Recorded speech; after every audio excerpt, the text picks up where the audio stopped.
J D ಎಸ್ನ ವಿಚಾರದಲ್ಲಿ ಕೇಂದ್ರ ಬಿಂದು ಅಂತಂದರೆ ಜಿ ಟಿ ದೇವೇಗೌಡರು. ಯಾಕಂದರೆ ಜಿ ಟಿ ದೇವೇಗೌಡರು ಮತ್ತು ಜೆ ಡಿ ಎಸ್ನ ಸಂಬಂಧ ಎಷ್ಟರ ಮಟ್ಟಿಗೆ ಹಳಸಿದೆ ಗೊತ್ತಿರುವಂಥ ಸಂಗತಿ.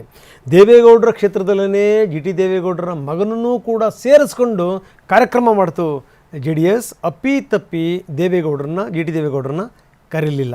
ಜೊತೆಗೇನು ಅಂದರೆ ಏನೇ ಸಂದೇಶ ರವಾನಿಸಬೇಕು ಆ ಎಲ್ಲ ಸಂದೇಶಗಳನ್ನು ಕೂಡ ತುಂಬ ವ್ಯವಸ್ಥಿತವಾಗಿ ಇನ್ಕ್ಲೂಡಿಂಗ್ ಎಚ್ ಡಿ ಕುಮಾರಸ್ವಾಮಿ ಸೇರಿದಂತೆ ಬೇರೆ ಬೇರೆ ನಾಯಕರು ರವಾನಿಸಿದರು.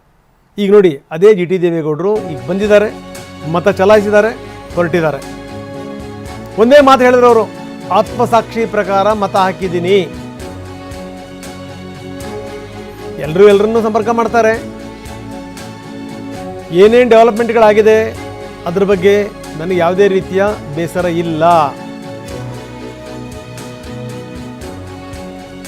ಬನ್ನಿ, ಜಿ ಟಿ ದೇವೇಗೌಡರ ಜೊತೆಗೆ ನಮ್ಮ ಪ್ರತಿನಿಧಿ ಪ್ರಸನ್ನ ಮಾತಾಡಿದ್ದಾರೆ. ಏನು ಹೇಳ್ತಾರೆ ನೋಡೋಣ. ಇವತ್ತು ಮತದಾನ ಇದೆ, ತಾವು ಭಾಗಿಯಾಗ್ತೀರಾ ಆಗಲ್ವಾ ಏನು ಅಂತ? ಹೇಗೆ ಭಾಗಿಯಾಗ್ತೀನಿ, ಮಾಡ್ತೀನಿ.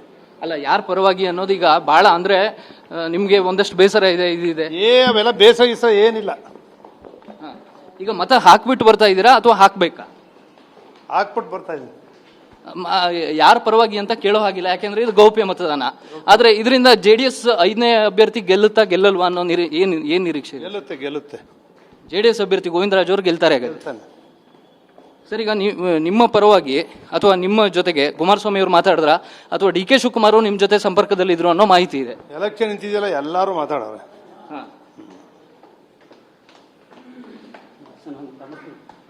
ಹಾಗಿದ್ರೆ ಈಗ ನಿಮ್ಮ ಆಧಾರದ ಮೇಲೆ JDS ಅಭ್ಯರ್ಥಿಯ ಗೆಲುವು ನಿಂತಿದೆ ಅಂತೀರಿ ಸರ್? ಸರ್, ನಿಮ್ಮ ಮತದಾನದ ಆಧಾರದ ಮೇಲೆ JDS ಮೇಲೆಲ್ಲ ಯಾರ್ಯಾರು ಹೆಂಗ್ ಮಾಡ್ತಾರೆ ಅಂತ ಯಾರು ಗೊತ್ತಾಯ್ತದೆ? ಅವ್ರವ್ರ ಆತ್ಮಸಾಕ್ಷಿ ಮಾಡಿರ್ತಾರೆ, ಆಮೇಲೆ ಗೊತ್ತಾಗೋದಲ್ವಾ? ನಾವಂತೂ ಮಾಡಿದ್ವಿ ಅಷ್ಟೇ.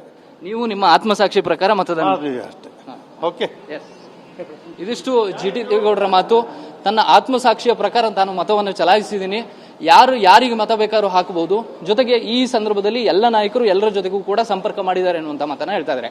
ಕ್ಯಾಮರಾ ಪರ್ಸನ್ ಮಂಜುನಾಥ್ ಜೊತೆ ಪ್ರಸನ್ನ ಗಾಂವ್ಕರ್, TV9 ಬೆಂಗಳೂರು. ಏನೇ ಅಸಮಾಧಾನಗಳಿದ್ರೂ ಕೂಡ ಇಂಥ ಸಂದರ್ಭದಲ್ಲಿ ಸರಿ ಹೋಗೋಕೆ ಒಂದು ಅದ್ಭುತವಾದಂಥ ಅವಕಾಶ. ಸೊ ಅದನ್ನು ನಾಯಕರುಗಳು ಖಂಡಿತ ಮಾಡಿರ್ತಾರೆ. ಎಚ್ ಡಿ ಕುಮಾರಸ್ವಾಮಿ ಮಾತಾಡಿಲ್ವೋ ಗೊತ್ತಿಲ್ಲ, DK ಶಿವಕುಮಾರ್ ಮಾತಾಡಿಲ್ವೋ ಗೊತ್ತಿಲ್ಲ. ನೋಡಿ, ಕಾಂಗ್ರೆಸ್ ಶಾಸಕರು ಬರ್ತಾ ಇದ್ದಾರೆ, ರೆಸಾರ್ಟ್ನಿಂದ ತೋರಿಸ್ತಾ ಇದ್ದೀವಿ ದೃಶ್ಯಾವಳಿಗಳನ್ನು. 5 ಬಸ್ಗಳಲ್ಲಿ ಬರ್ತಾ ಇದ್ದಾರೆ ಶಾಸಕರುಗಳು, ನೇರವಾಗಿ ವಿಧಾನಸೌಧಕ್ಕೆ. ಎಂಥ ಸ್ಥಿತಿ ನೋಡಿ ನಿಜಕ್ಕೂ. ಚುನಾವಣೆ ಅನ್ನೋದು ಇದೆಯಲ್ಲ, ಇದು ನಂಬಿಕೆನೋ ಅಪನಂಬಿಕೆನೋ ಅಥವಾ ನಮ್ಮ ಜಾಗೃತಿ ನಮಗೆ ಅನ್ನುವಂಥ ಮನೋಭಾವನೆನೋ